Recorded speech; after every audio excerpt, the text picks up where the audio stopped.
You all are, I thought I was funny. They were fantastic, weren't they? Really, really, really good, really good. Yeah, another clap for them, yay. They brought the energy, they brought the energy. Okay. So our next speaker has more than 200 people in his HR, and he puts his pants on one leg at a time. He could possibly appear in the next iteration of Magic Mike. I don't know, but we will see. The idea for what is now Aritzia was formed in the mind of its founder and chairman, Brian Hill, to fill an empty space in the market for women's clothing.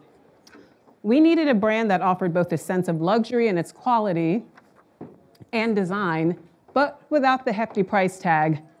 Brian saw what was missing and was able to offer that same feeling of luxury in a reasonable and reachable way. This is his story. Brian will be talking with Aritzia's VP of Talent Acquisition, Sara Nathanson. Please welcome Brian and Sara to the Fashion Tech Forum stage.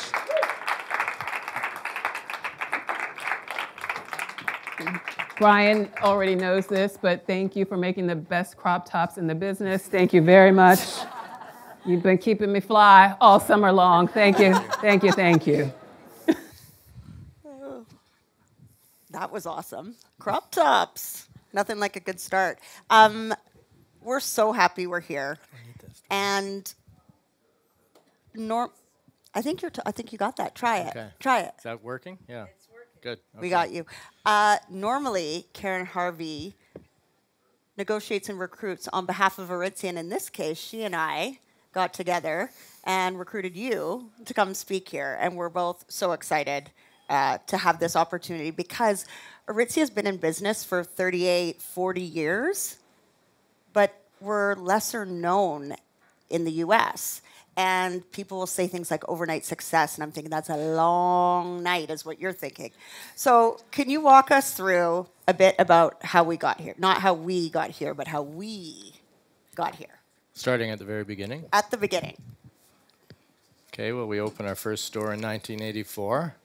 Probably longer. Most people here weren't born in 1984, but we opened our first store in 1984. And then we opened a few more in 1986.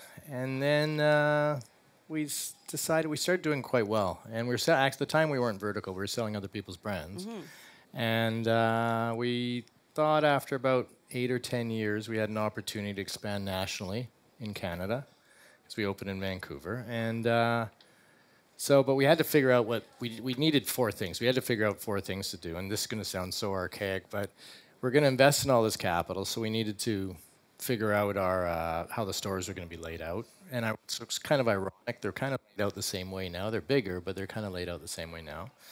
We needed to put in administrative infrastructure because we recognize we're going to be across the country, and Canada is a big country like the United States.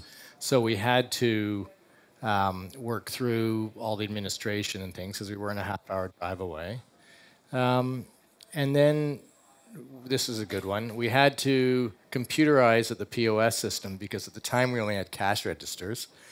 And then we had to become a vertical retailer too because the industry had been changing at that point in time in the 90s, and we had to become it, and it was globalizing, and we had to become a vertical retailer. So we had to figure out then at that point in time how to manufacture and design and manufacture clothing, which was a bit of a journey. Well, I worked in our boutiques. As you know, I started at store number 1. And I remember we were multi-brand boutique, Big Star jeans, et cetera. And then I remember our first exclusive label items coming into store. I've never told you this. And it was a 3-piece washable suede outfit. I remember that it came in an eggshell. Listen, I looked hot. It was beautiful. It was so good. So the development of us as a manufacturer and design house was one of the key aspects to growing our business. So that's about the first 15 years. And was our market position the same back then as it is now, everyday luxury? Yeah, I think at the time, in 1984 even, we were walking in the stores. There's Muzak coming out of speakers in the ceiling and T-bar ceilings. There was poor customer service, ratty old carpets, everything was either luxury or it was super inexpensive and cheap and would fall apart. And so at the time we thought, kind of did the math on it and said, if we could get some scale here, we could deliver this sort of everyday luxury with our definition at the time was great customer service, beautiful environments, and really beautiful clothing. And we thought we could deliver that at the time and bring it at an attainable price point. So, that really hasn't changed since we opened our first store. And so our market position is more or less the same. Haven't really shifted much. Great. And so what happened once we got everything ready, those 4 things you talked about earlier, setting ourselves up? Okay, so that was the first 15 years. Then what happened? Well, I don't want to spend the whole time talking history, so I'll fast forward a little bit. We opened stores across Canada in 1999. 2005, we did a private equity deal, so that was 21 years in. Berkshire Partners out of Boston. They've been great. They were great partners for a long time. 2007, we opened up in the United States. So we've been in the United States for 15 years now, 16 years now. And then I think probably the next thing would have been maybe our e-commerce website. We opened up our e-commerce website 10 years ago, and maybe just slightly before that. When we opened our first stores, there was sort of, people asked what the strategy was, and I go back to our first strategy. We had a board at this point in time, and people go back to our first strategy. And our strategy back in 1984 was, for almost a decade or two, was making sure, it's quite complex, making sure the revenues exceeded the expenses, okay? And what's shocking to me is all these businesses out there that actually doesn't work that way, and with huge valuations and things, but at the 1984, they hadn't invented the opposite way yet, so we had to make sure we were doing that. And so I think really the next thing was when we opened here in Soho, and I think it was 2011 or something, and that kind of started put us on the map. It was quite a big swing. It was a lot of rent, and we opened up in the middle of Soho, and our store's still there right now. And then we were a bit late to the party on e-commerce, but we did that about 10 years ago, and then we went public about 6.5 years ago, and then all hell broke loose, COVID and supply chain challenges and a whole bunch of stuff. Exactly. So, okay, momentum has continued, to say the least, from there, and especially the last 2 years, it could be described as explosive growth for us. Been continued growth throughout the history of the company, but this has been quite explosive. Yeah. I mean, we did close to $1 billion just the year before COVID, and then we went down to $850 million. This is all public, so I'm not letting the cat out of the bag. And then we went to $850 million, and then we went to $1.5 billion, and then we went to almost $2.2 billion. So we actually went from $850 to $1.5 to $2.2. So this is what's called controlled chaos, yes. Well, speaking of controlled chaos, infrastructure is something that is so important to you. It always has been, and you've spoken about it consistently throughout the history of the organization, but even more as of late. So I want to talk a little bit about that, but first, for our friends here, can you define how you define infrastructure? What do you think of as infrastructure? Well, infrastructure is actually making sure we're always talking about the same thing in the same way always, and we're always speaking the same language. So, but how we define infrastructure, everybody in our company defines infrastructure, is people, processes, and systems.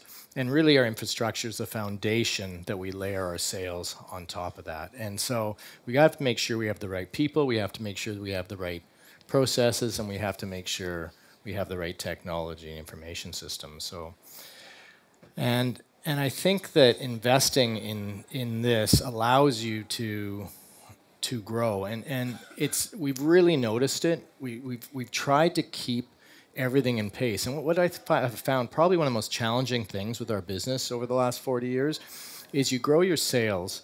You have to grow your infrastructure like this, because if you don't grow your infrastructure, your sales get too far ahead of it, things start blowing apart at the seams. And if you start growing your infrastructure faster than your sales, what happens is you can't pay for it, and you can't pay for the overhead. So it truly has been probably in the last 40 years one of the trickiest things to do is grow that infrastructure and grow those sales and continually doing this. And we've noticed it with our sales exploding in the last 2 years. Our infrastructure is essentially under siege now. We don't have enough people. Karen's working on it. And yeah. And no, I'm talking about the people. We don't have enough people. Yeah. Anyway, so you know, we have to make sure we have enough people. Our IT's all backlogged and everything else. So it's really keeping these things up. And then when you get big, it's sort of obvious where you invest in when you're smaller. But when you get big, it's hard to figure out where you invest. Do you invest in, you know, are we investing in retail? Are we investing in the product division? Are we investing in real estate or our distribution centers? I mean, we're building a 700,000 square foot distribution center in Toronto that's opening up in 6 months from now. Yeah, September, 6 months from now. And that's a huge, I mean, it's almost $100 million. And so we're building on that. So you have to decide where you're going to build it. And then it's all those resources, because it's not just the money, it's the resources too that you have to put towards that. And really it's an opportunity lost cost, because if you don't invest over here, if you're investing over here, you can't really invest over here. Or maybe you can do both, but then you can't do the thing over here. And so as a CEO, which I'm not anymore, I stepped down about 6 months ago, but as a CEO, and we'll talk about that in a second, but as CEO, I mean, everybody's telling you what's so important and they're important for there, and you just have to pick and choose your spots. Fair enough. And so people, process, infrastructure. Start with people. My favorite, Karen's favorite. Let's talk about that. So your experience as the former CEO, leading the people of Aritzia, talk a bit about that.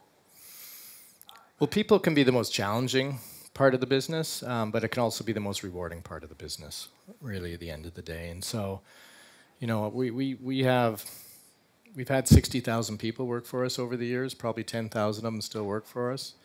You know, it hasn't worked for everybody, obviously, because 50,000 people aren't there still. But, you know, every single person that's walked through our doors has contributed, and I appreciate every single contribution that every single person that's walked through the doors has made over the years. And but we're in the people business. When you have that many people working for you, you are in the people business, and you have to get good at it, or you don't have an organization anymore.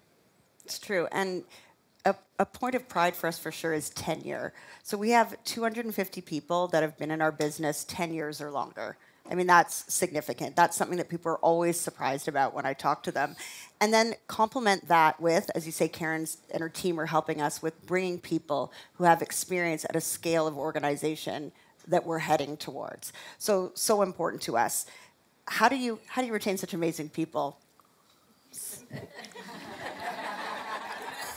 Representing all the amazing people back in Vancouver.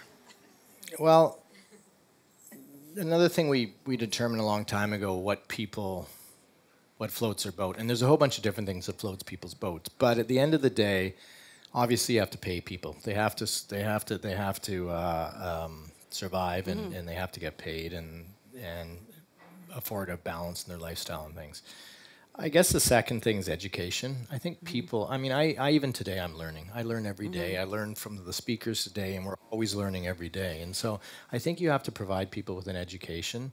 You know, I look back and thought I was pretty smart when I graduated from university, and I just realized I was just kind of naive, you know. I mean, and so you learn in life, and you continue to learn, and you have to make sure you're continuing to learn, and you have to understand your people want to learn.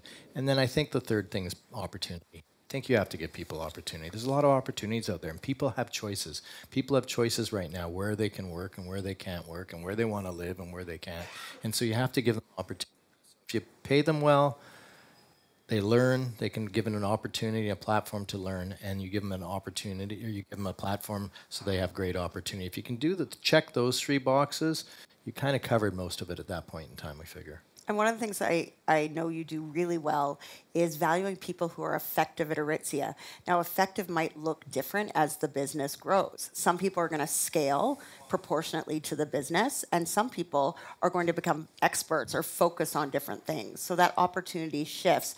But I love the fact that you don't let an amazing person, you know, within reason, be able to walk out the door on us. You really value people who are effective at Aritzia, because that's not easy. No, and I think after you've been there and done that, and I've been there for 40 years, you kind of want to be able to lean on people and talk to them and know what everybody's capabilities are. You know what people's interests are and what they want to work on, and how they're going to deliver things and stuff. So I think that's super important. So you mentioned you stepped down as CEO. So Jennifer Wong, our new CEO, I still don't get used to saying that. She, our head of retail, we all started in our boutiques on our sales floor. And you are such a huge proponent of growth from within. which is, again, I think speaks to the ability to have the tenure that you have in the business. Long-winded question towards why is working in the stores valuable? You know, I don't think I'd be successful if I hadn't worked in retail. I actually worked in retail. Jennifer Wong, who took over from me, she's worked at Aritzia for 38 years. Pippa, who runs our retail division, has 7,000 people reporting to her. I think she's been there for 30 years. More. Maybe more. Yeah. Yeah. And, you know, I get tons of parents of children and friends of mine phone up and ask if they can give their daughter a job. And they always want to work at the office. And I tell them, you know, if you got an opportunity to work in retail, you should. And this isn't just a pitch for retail. So essentially, the reason I say that is because there's a few basic fundamental skills you learn. You learn about, first of all, how to work with people. You walk into a store, there's a whole bunch of people there. You can learn, and you learn from working with people, and you learn to get along with people. You probably have a boss. You probably have some people that are subordinate to you. And you learn from people. You learn how to navigate that whole thing. I think really the second thing you learn is sales. I mean, when you're working in retail, and we're all selling each other. We're all selling each other and selling ourselves to each other. And we're selling ideas. We talk about the two characters that were up here before me. Those guys were fantastic. And you talk to them, and they're selling ideas. They come up with crazy creative ideas. They have to sell these ideas, and they have to sell themselves. And so you need to learn how to sell.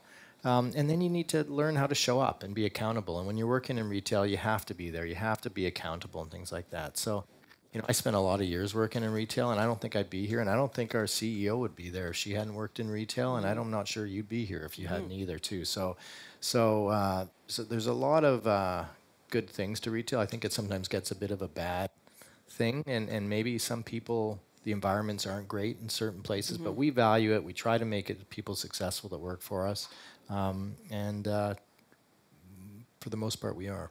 And those foundational skills are so important because I've heard you say, look, if you don't have those down, it doesn't matter how good you are at other things. Right. You're not going to get anywhere. No, if you can't sell your ideas, you can't get along with people, and you can't show up to work on a daily basis, it doesn't matter how skilled you are and everything else, you're not going to be in very good stead to do anything. Learning to manage up was one of my key aspects of working in our stores and working with you. So yes, I completely agree, highly valuable. Okay, so you talk about competing globally. When we started, our competitors were local to us, Canadian, then US, and now globally. How do you think about the competitive landscape when you think about running Aritzia? Well, first of all, the competitive landscape's changing, right? I mean, you look at 5 years ago, I didn't even know who Shein and is it Temu or something, who these brands were. You know, luxury has become so important and such a big driver of everything in the world, including creativity and everything else. And but I do think that a lot of people spend too much time looking at the competition. And if you look at our history of 40-year history, and you get this after being in business for this long, you start getting a little bit of perspective. And I think that when we look at our success and our growth over the years, you can't put on, well, Sara came to Canada here and the luxury wing expanded here, or, you know, these people were doing a particularly good job of that. I think companies and people, when things aren't going right, it's usually something you're doing and something you're not. It's not something someone else is doing. And so I'm always reminding us to have our teams and everybody, you got to look in your backyard. You got to make sure you're doing things as best you possibly can. And if you're nailing things yourself, you're going to be fine. You really are going to be fine. It doesn't matter what everybody else is doing. And so, you know, our biggest competitor is ourselves. It always has been. And if we can compete with ourselves, if we can deliver, come up with great strategies, execute on those strategies, we're going to be fine. And if we come up with bad strategies and or poor execution, we're going to have some challenges. So it doesn't really matter who and what everybody else is doing. Sure, you have to be aware of what everybody else is doing. Sometimes you get inspiration from them. And as you see what other people are doing, and we learn from them and everything else, but you have to take that back and look in the mirror and make sure you're looking after your own backyard. Our first goal and is foremost. to execute flawlessly against what we believe we need to do to grow our business. Correct. Wonderful. This is called a fashion tech forum. So let's move to our second element of infrastructure. Beautiful segue to technology. This is at my age, this is the first and last tech conference I'm ever going to probably be asked to weigh in on. Talk about your philosophy. So yes, you as an individual human being are not a tech expert, but as a leader of an organization, talk about your philosophy when thinking about technology. Well, I don't think I can speak for everybody, but I think I can speak for most. And I think most companies of size, we all are challenged with a technology bottleneck. Everybody wants new technology and they want it today. And whether it be warehouse technology, whether it be point of sale technology, whether it be e-commerce platforms, regardless, there is just a plethora of lists. And we have a roadmap of technology projects that I think is 10 years long out ahead of us. And we can't get the people and the bandwidth and everything else to do it. And so, sure, we're not doing one at a time, but we can't do everything at the same time either. So I guess the one thing we learned early on was, I think it was 2004, 2003, 2002, we started getting these requests for different technologies, a PLM system, product lifestyle management system in product, and a few other systems and Jennifer, who's now the CEO, she came to me one day and said, okay, here's the problem. I've figured it all out. We have all these requests for these different technologies that we need. But the problem with them is we can't build them on this foundation we have because we have this shitty foundation here at the bottom. We can't build them on this foundation. So what we need to do is get an ERP system of consequence. So that was our decision to then, she came, I said, so what do you think we should do? She goes, well, it's easy, we need to go with SAP. And I said, SAP, they're huge. She goes, yes, we'll be one of the smallest companies in the world that's ever instituted SAP. But she said, Brian, this is going to be the most intrusive, time-consuming project we will ever do at Aritzia because it's going to affect every single department and every single person in this company. So my theory is we only want to do this once. And that was probably one of the best decisions she ever made and convinced me, she sold me, on this massive SAP project. At the time, actually, we were at a Berkshire Partners, and they were dead against us doing SAP because there was sort of cars wreckage along the road of trying to do SAP implementations at the time. But we were super successful in doing it. And the whole point, I guess, is that if you're going to, because you have such a roadmap of all the different things ahead of you with IT and everything, you only want to do something once. You don't want to do it again. So you better go out and find the best because you only want to do it once. And find the best. And how do you define the best? It's not necessarily the biggest, but it's the best for you because you do not want to be a year from now, 5 years from now, 10 years from now, going back and redoing IT projects because all that does is take all these other new IT projects and push them down the road and have people waiting. So I guess our theory is, my theory is certainly is do it once and do it right. When it comes to IT project, because it's a nightmare if you A, get it wrong, or B, you actually have to go back and redo it at a future date. I love hearing Jennifer talk about this SAP story because she did say SAP told us that we didn't need SAP. And Jennifer's like, yeah. Knowing where the organization was going and then her ability to convince you, and implementations notoriously fail. And at the end, SAP said that we had one of the most successful implementations they'd seen to date. Yeah. So that's a point of pride. Yeah, they were parading us around at tech conferences, talking about how great an implementation we did with SAP. Last tech conference you're ever doing, right? Okay, now more fun. Let's shift to creativity. I love this. So you have a very, I want to say unique. I don't know that it's unique. I only know you. But your philosophy on creativity within the organization. Can you talk a little bit about that? Yeah, I mean, we're in the fashion business, and essentially it's a creative business. And so we have to be good at fashion and good at business. There's tons of businesses out there that are good at fashion but lousy at businesses, and they're super small and or coming and going.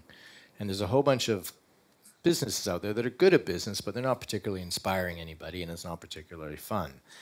So I think it's important that we recognize that we're in the fashion business. So we have left brain and right brain people within the organization. And one of the things I've observed over the years is that when we first started, 20% of the people in the company, and I'm talking an office of 8 or 10 people, were creative people. And as we've gotten bigger, sure, our creative divisions have grown. But our non-creative divisions and people have dwarfed in size, or dwarfed the creative people in size. So whereas the creative people are making up 20% of our workforce, now they make up sort of 5 or even less than 5% of our workforce. Maybe even maybe even 2% of our workforce, 1-2% of our workforce. So you have to protect the creative people. You have to build a wall around them. You got to tell the finance department they're not allowed to go in this area where all the creative people sit. You have to allow them to try things and try things new and fail.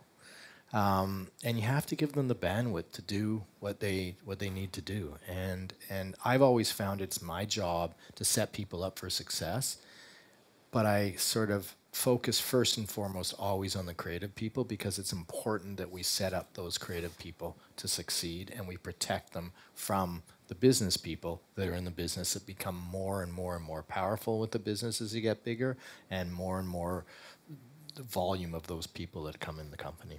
Absolutely. And do you think that philosophy is the same regardless of the size of the organization? I guess you kind of said that. As we grow and scale. Yeah, I think it becomes even more important to protect those creative people. Right. I mean, the two gentlemen here before us, they're fantastic. They should have their own TV show.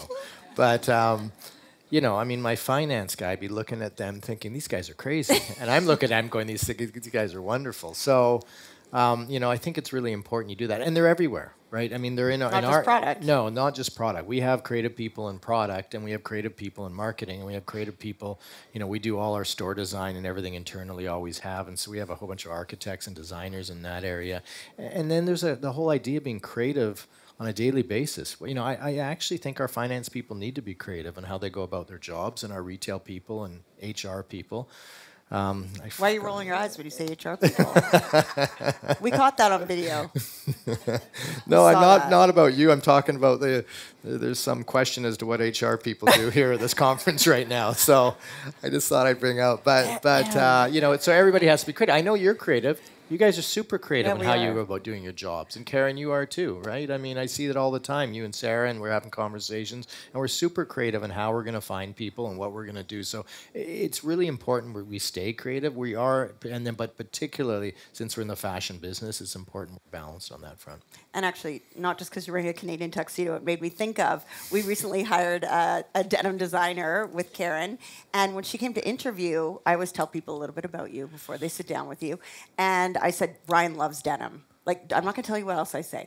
Brian loves product, but Brian especially loves denim. And she was like, yeah, okay. And then she came back, she said, he knew the wash houses that I know. And I was like, yeah, I told you, he loves denim, he loves product.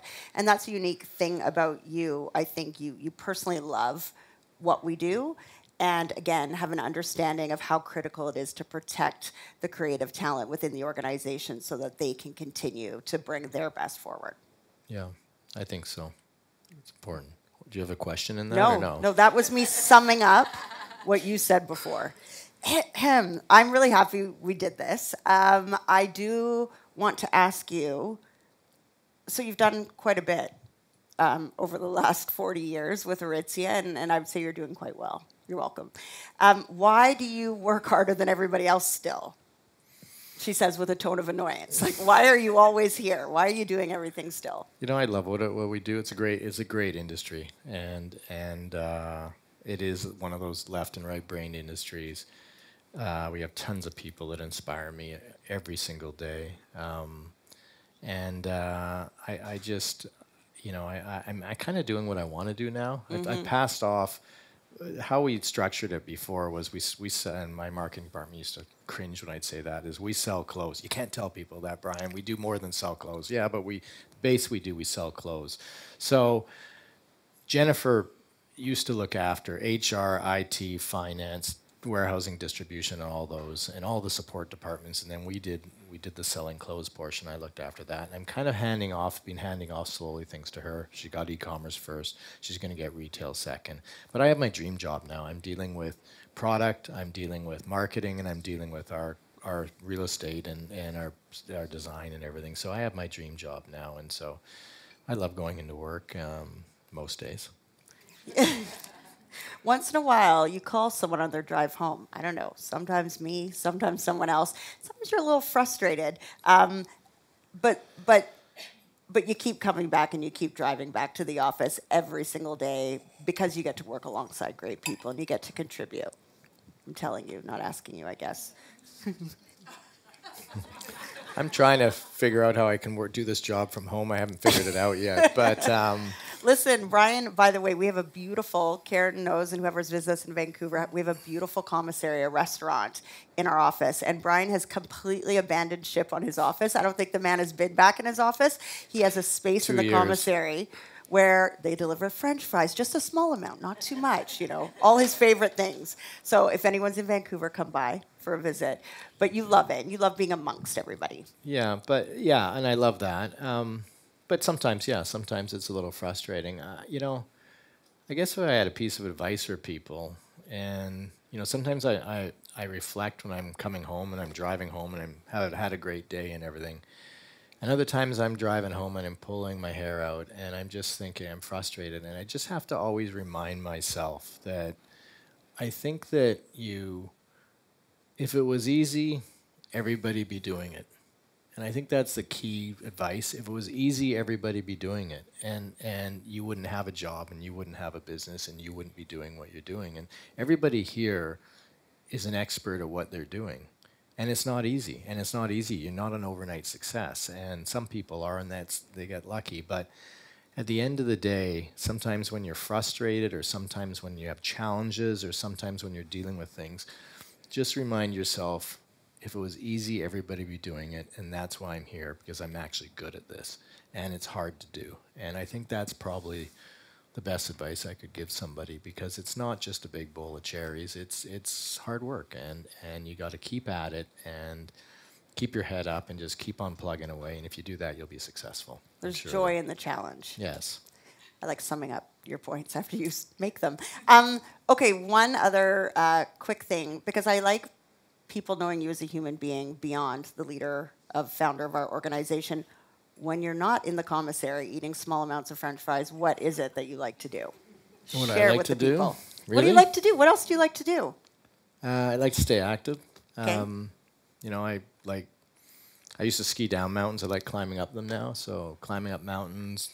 Used to race my bike a little bit more. I don't really race it that much. The odd race here and there, I do that. It's actually quite good. I'm actually moving up the ranks because now I'm in the 60-plus-year-old category, and it's not quite as competitive. All of a sudden, you're the winner. Well, I haven't won anything, that's for sure. But so yeah, I like just staying active because that allows me to come to work, and that allows me to do what I like to do, and sort of stay sharp and everything else. So I try to do things that are complementary and have some fun along the way. Well done. Well, thank you to Karen Harvey team, everybody who's organized this, and I'm so happy that you agreed to come and share more about our story with everybody watching. So Great. Thank you. Thank you, everybody.